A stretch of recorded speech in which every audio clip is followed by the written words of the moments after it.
उद्धवजी भगवंताचे अत्यंत लाडके क्रमांक 1चे भक्त. भगवंताने सांगितलं, म्हणाले मान्य मी येणार आहे, परंतु उद्धवाला बोलवून घेतलं. उद्धव यादव आहे. उद्धवांच्यावरती का प्रेम होतं तर याचं वर्णन करून सांगतात. म्हणाले स्वतः 5 वर्षापासून जो उद्धव जे होते तर हे उद्धवजी वयाच्या 5व्या वर्षापासून साधन करीत होते म्हणून ते श्रेष्ठ आहेत. त्यांनी त्यांना सांगितलं, म्हणाले या उद्धवजी समोर बसा. कर्म भक्ती ज्ञान सगळं सांगितलं आणि म्हणून म्हणाले मला निरोप आलेला आहे, आता मी जाणार असा सगळा भाग सांगितला.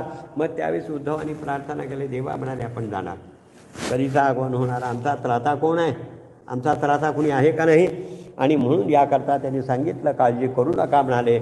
असं म्हणून एकाएकी अदृश्य झाले. स्वकीयत भवेत तेजा तच्च भागवते दधा. तो काळजी करू नका, काळजी करू.